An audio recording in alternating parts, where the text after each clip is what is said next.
I am a board-certified physician in internal medicine and obesity medicine. And if you are over 50 and have been told to stop eating bread, rice, or potatoes to save your health, then you need to listen very carefully because you might have been given only half the story. For many of my patients, the fear of a glucose spike has turned every meal into a source of anxiety, leading to a restrictive lifestyle that is simply not sustainable. We have been taught that carbohydrates are the enemy, especially as we age, and our metabolic flexibility begins to wane.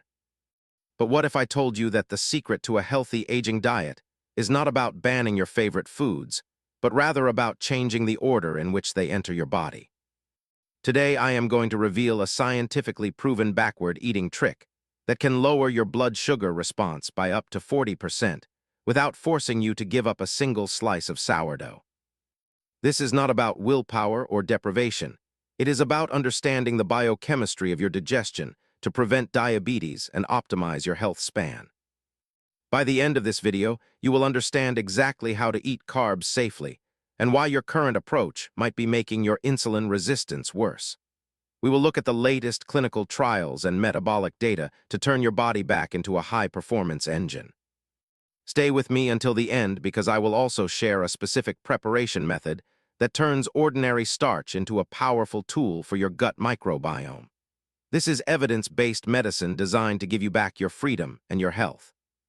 To understand why we do not need to ban bread, we first have to understand what happens inside a senior body when we consume a simple carbohydrate on an empty stomach. Imagine your bloodstream is like a highway and glucose is the traffic.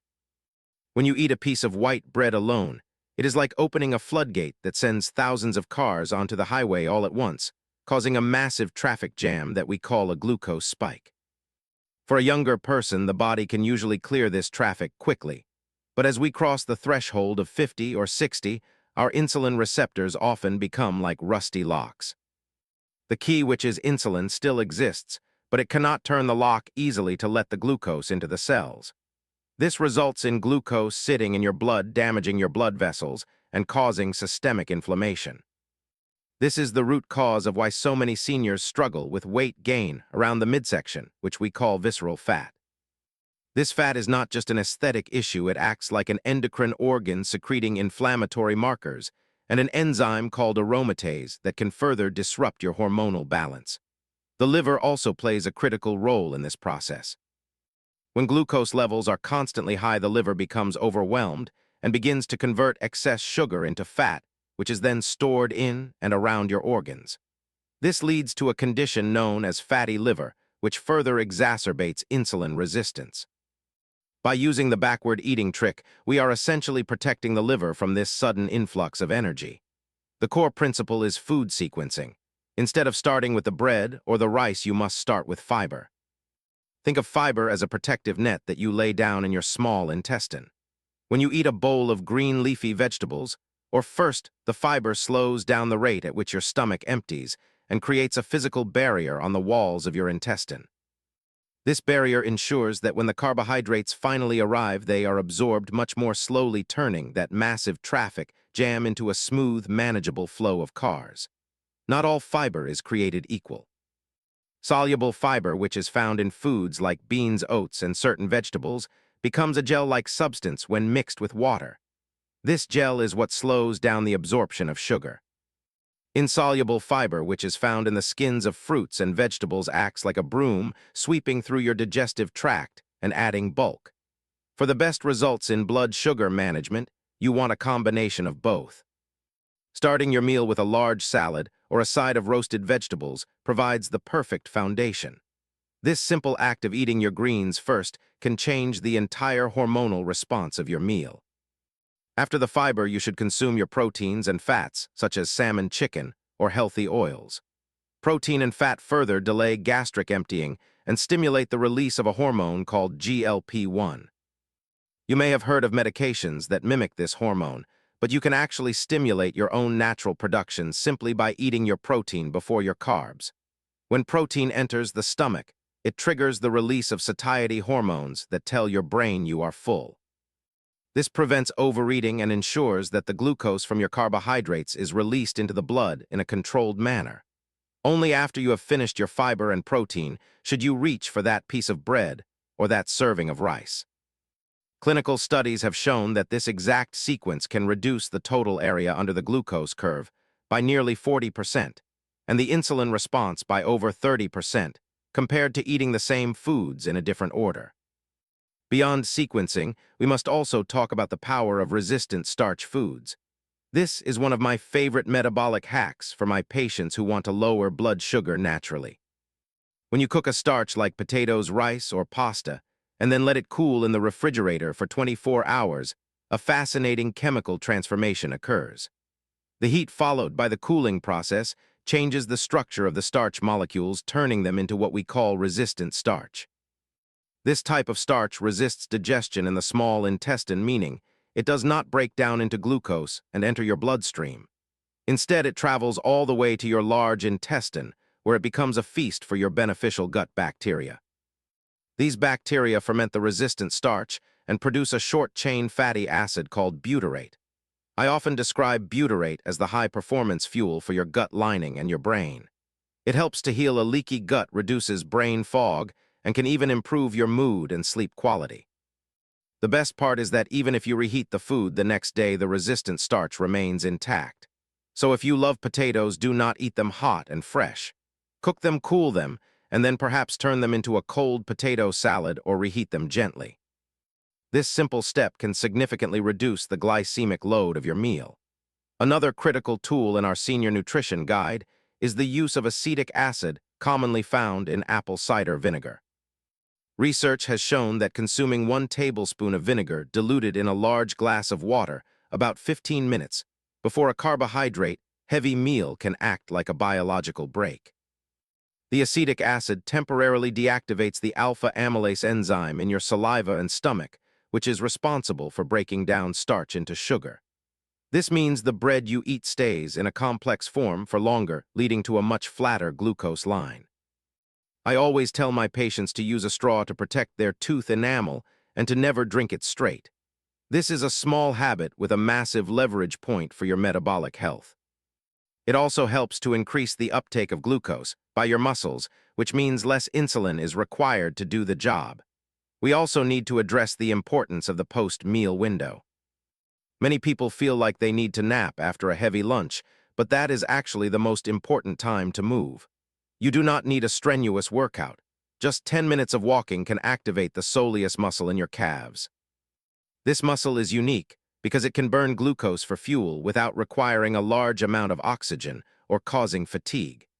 It is like having a small glucose-burning factory in your legs that you can turn on just by taking a stroll around the block. This helps to clear the glucose from your blood before it has a chance to be stored as fat. When you move your muscles, they open up channels called GLUT4 transporters, which allow glucose to enter the muscle cells even without the help of insulin. This is a powerful way to bypass insulin resistance and keep your blood sugar stable. As we talk about healthy aging, we must also look at our blood markers. Most doctors will tell you that a fasting blood sugar under 100 or an A1C under 5.7 is normal. But in my practice, we look for optimal, not just normal. I want to see my patients with an A1C closer to 5.0 and a fasting insulin level that is low, indicating that the body does not have to work overtime to manage blood sugar. We also look at markers like B, which is a much more accurate predictor of cardiovascular risk than standard LDL cholesterol. When your blood sugar is constantly spiking, it causes glycation, where sugar molecules stick to proteins and fats in your blood, making them more likely to form plaques in your arteries. These are called advanced glycation end products, and they are a primary driver of the aging process. They damage the collagen in your skin, leading to wrinkles, and they damage the proteins in your eyes and brain. By using the backward eating trick and controlling these spikes, you are not just preventing diabetes, you are actively protecting your heart and your brain from the long-term effects of aging. It is also vital to consider the role of magnesium in this process. Many seniors are chronically deficient in magnesium, which is a cofactor for over 300 biochemical reactions in the body, including the activation of vitamin D and the regulation of insulin sensitivity. Without enough magnesium, your insulin receptors remain even more resistant to the signals of insulin. Magnesium helps the insulin receptor to change shape so that the glucose can actually enter the cell. I often recommend my patients look into high-quality magnesium or malate to support their metabolic health, but always after a discussion with their primary care provider. Magnesium is particularly good for those who struggle with sleep or anxiety, while magnesium malate can help with energy production in the muscles. We must also be wary of the hidden sugars in foods that are marketed as healthy. Many gluten-free breads or low-fat snacks are loaded with refined starches and thickeners that cause even worse glucose spikes than traditional sourdough. Sourdough is actually an excellent choice for seniors because the fermentation process consumes some of the sugars in the flour and creates organic acids that further slow down digestion. The long fermentation time also breaks down some of the gluten, making it easier on the digestive system. When you combine a slice of toasted sourdough with some avocado for healthy fats and an egg for protein, and you eat it after a small salad, you have created a metabolically perfect meal. This approach is about longevity and health span. We do not just want to live long, we want to live well with the energy to enjoy our families and our hobbies. By mastering the art of eating carbs safely, you are taking the power back from a healthcare system that often focuses on treating symptoms rather than addressing the root cause. You are becoming your own best health advocate. Finally, we cannot ignore the impact of sleep and stress on our blood sugar. When you are sleep-deprived, your body produces more cortisol, which is a stress hormone that tells your liver to release stored glucose into the bloodstream. This can lead to high morning blood sugar levels even if you did not eat any carbs the night before.